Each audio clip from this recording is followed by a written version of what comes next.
Hai, Arini. Pernah nggak ya kamu mengalami sesuatu yang sampai hari ini masih belum bisa kamu jelaskan? Bukan karena ingin membuktikan ya bahwa itu sesuatu yang mistis, bukan juga karena ingin memaksa orang lain percaya ya. Tetapi ya karena apa yang terjadi benar-benar terjadi ya. Hari ini aku ingin berbagi 3 pengalaman nyata yang dialami oleh keluargaku sendiri ya. Sampai hari ini ya kami masih belum tahu ya apa sebenarnya penjelasan di balik semua itu ya. Kalau nanti kamu punya sudut pandang yang berbeda, itu tidak apa-apa ya. Anggap saja ini sebagai sebuah pengalaman dan biarkan saja masing-masing dari kita menarik kesimpulannya sendiri ya. Kita mulai dari cerita pertama ya.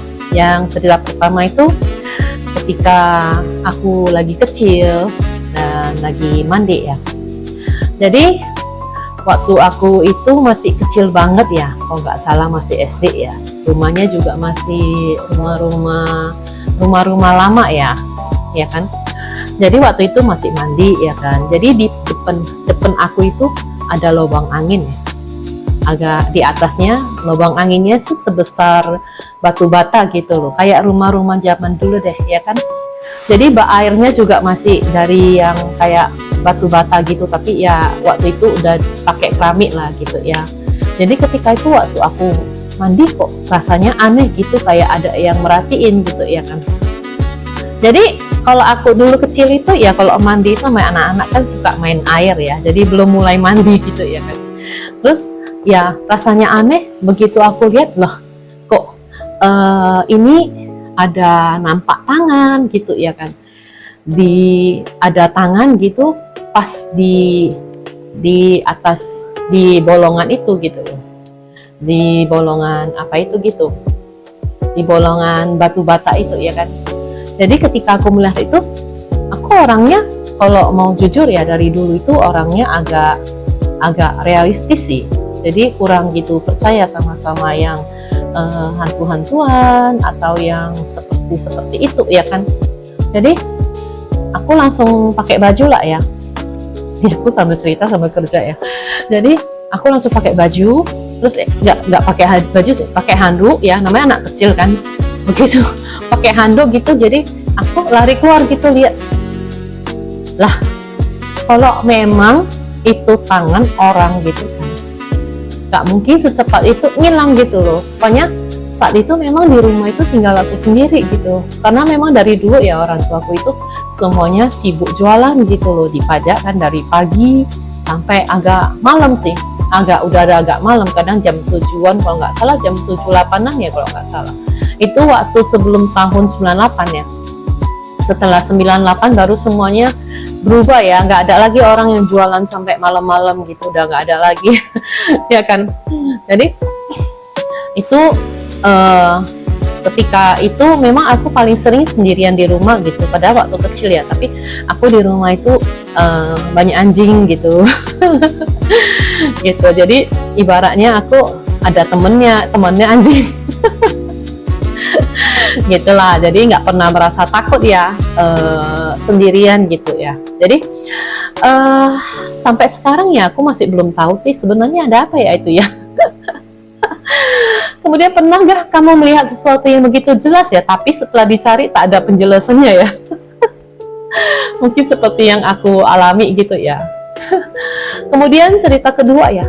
Kalau cerita kedua itu ini saudaraku juga ya. Kalau nggak salah dia masih remaja atau masih kecil gitu ya. Jadi dulu di sekolah itu ada pamerannya gitu ya kan. Pameran ini, pameran itu, kayak pameran hasil karya gitu ya kalau nggak salah. Jadi ketika itu ya gila, itu kan biasanya kalau dulu hiburannya seperti itu ya.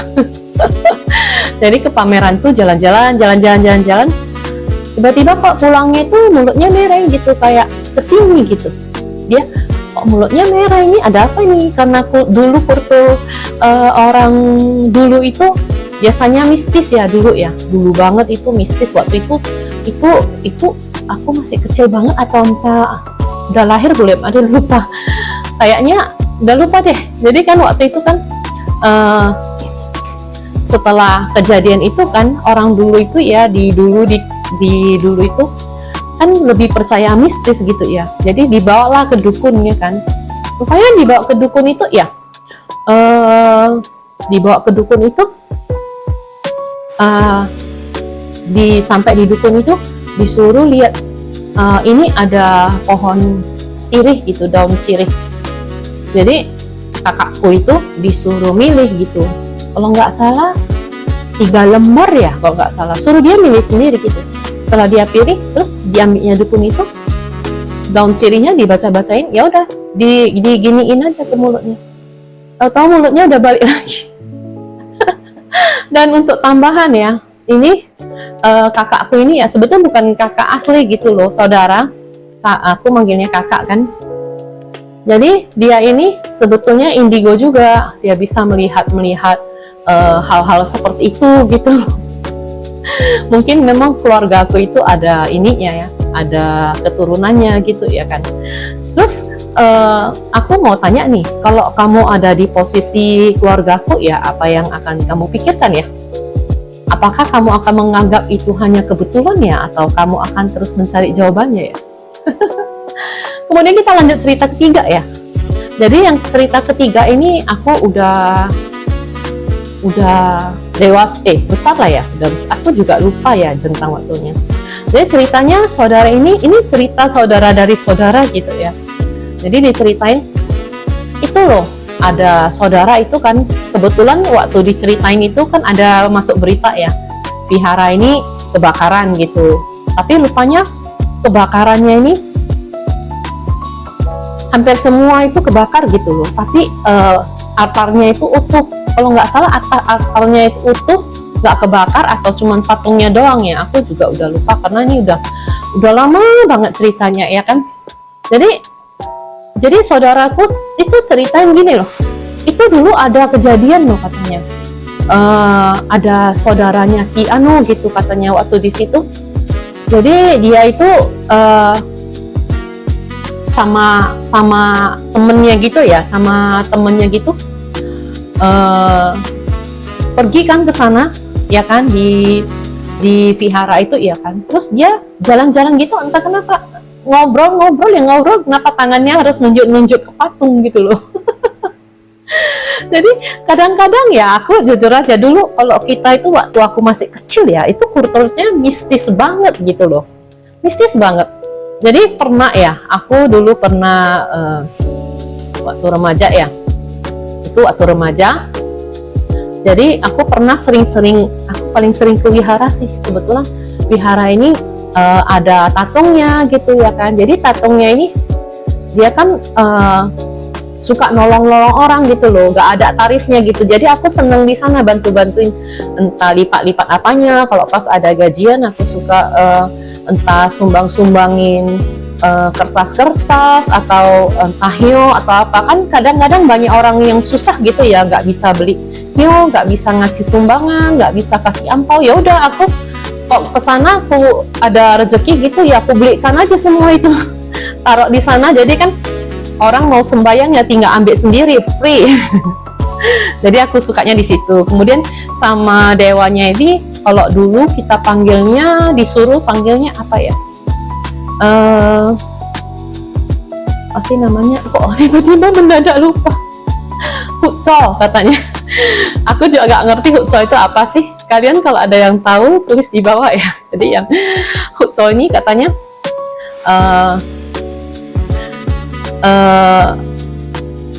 kayak kalau di sana gitu ada peraturannya gitu, kita nggak boleh memantatin patung. Katanya nggak sopan. Kemudian kayaknya nggak boleh nunjuk juga deh.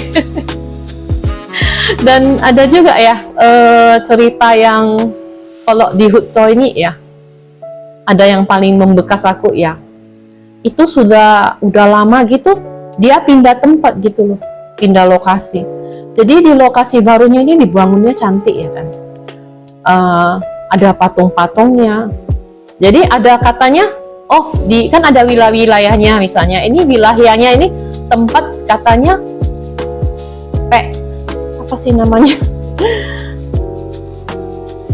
sih namanya, aku juga nggak ngerti artinya ya, kayak entah arwah apa atau apa gitu loh, kayak arwah rakyat atau gimana nggak ngerti. Jadi di situ ada patung-patungnya gitu kan, kayak arwah-arwah yang entah gentayangan atau apa gitulah ya kan. Jadi kayak kita kan kalau dulu ya, kita kan ada suatu istilah, kita itu berdana ke makhluk-makhluk yang kayak makhluk-makhluk peta gitu loh, hantu-hantu gentayangan atau apa gitu. Kita kan ada menderma gitu ya. Jadi kita kasih hio atau apa gitu, itu sebetulnya kita nggak sembahan tuh loh. Kita cuma menderma gitu loh, ya kan? Jadi di situ ya, aku terasanya kan, itu jujur ya, patung itu kan kayaknya mengikuti aku terus gitu kan. Jadi aku tengokin matanya itu kayak melihat ke arah kita gitu loh. Jadi kita jalan kemanapun kan matanya itu kayak lihat ke kita gitu kan. Tapi aku kan memang orangnya sensitif ya. Tapi ya biasa aja gitu. Cuman betul-betul gak enak banget lah kok disinduk apanya gitu. Nggak bisa diceritain deh. Jadi itu cerita yang terakhir ya. Jadi pernah gak ya kamu mendengar sebuah cerita ya yang berhenti begitu aja ya, tetapi justru membuatmu itu terus memikirkannya ya.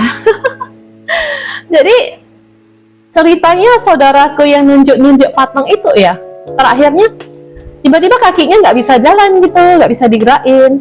Terakhir tahu, pulangnya naik becak, nggak bisa jalan. Jadi ya seperti itulah ya. Kalau diperhatikan ya, ketiga cerita ini ya terjadi di waktu yang berbeda ya, dialami ya, dan oleh orang yang berbeda juga ya, dan bentuk kejadiannya pun berbeda ya. Aku tak bisa mengatakan sih kalau bahwa semuanya itu hal yang mistis ya, tapi aku juga tak bisa mengatakan bahwa semuanya pasti bisa dijelaskan ya. Yang bisa aku katakan hanyalah ya, itu pengalaman ya yang benar-benar dialami oleh saudaraku ya, dan sampai saat ini masih terjadi tanda tanya sih. Menurutmu ya, apakah semua pengalaman seperti ini ya harus selalu diberi jawaban? Atau memang ada hal-hal yang mungkin tidak akan pernah ya kita pahami ya, tak bisa kita pahami sepenuhnya gitu.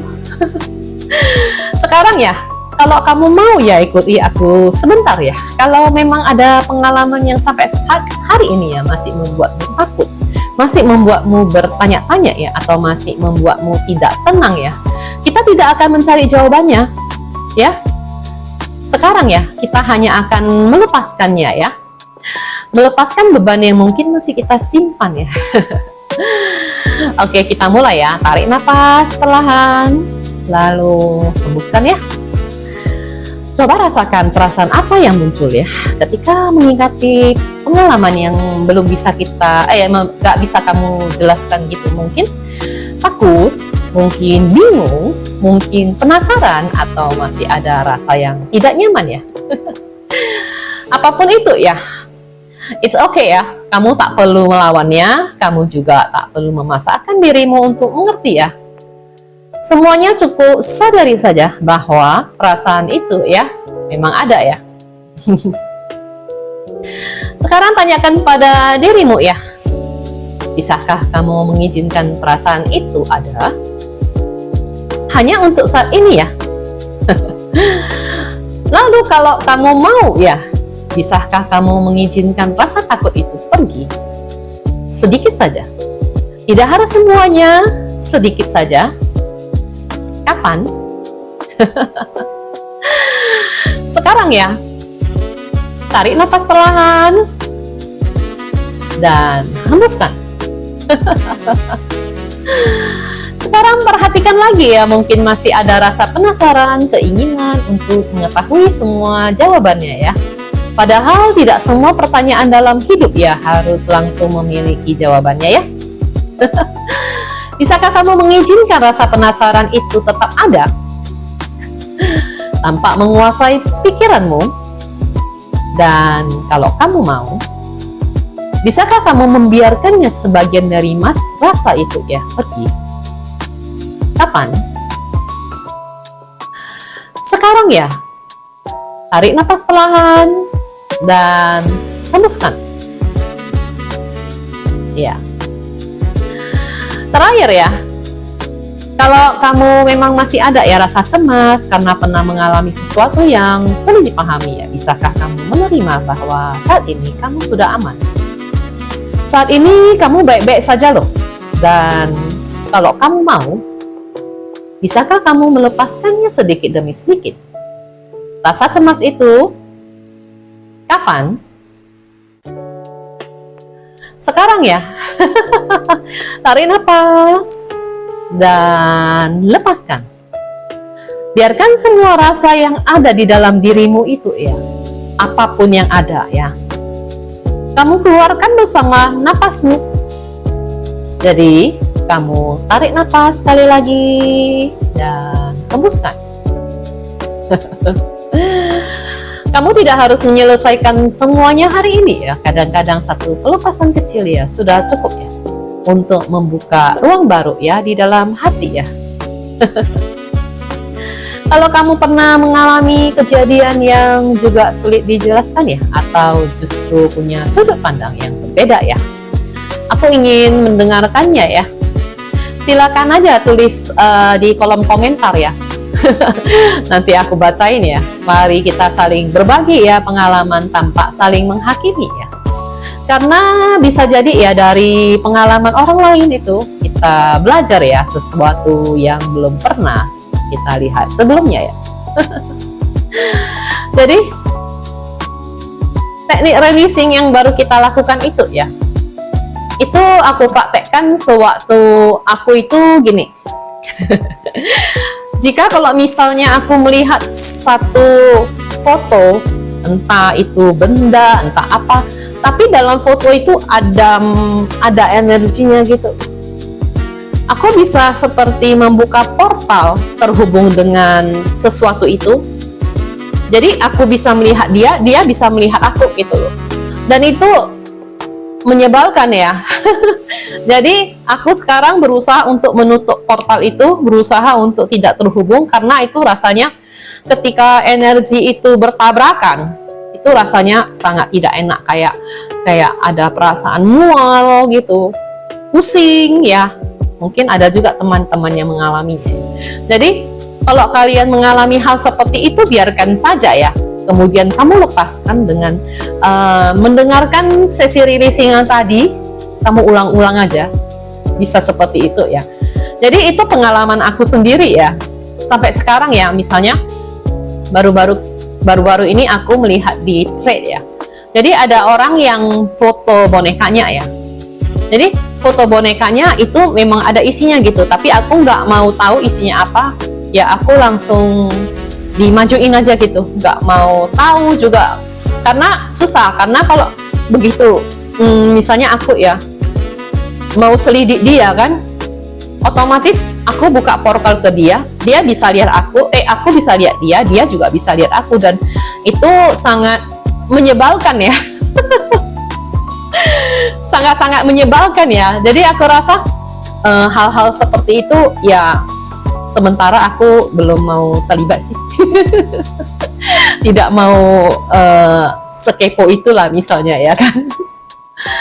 Oke, aku Arini ya. Dan jika kamu juga seorang pembelajar ya yang penasaran dengan kehidupannya, percaya bahwa setiap peristiwa selalu membawa pelajarannya dan setiap perjalanan selalu membawa makna ya. Mungkin beberapa tulisan dan karya yang sudah aku siapkan bisa menjadi teman dalam perjalananmu ya. Kamu bisa menemukannya melalui tautan di profil ya. Terima kasih sudah hadir hari ini. Salam hangat untuk teman-teman semua ya. Sampai bertemu lagi di perjalanan berikutnya.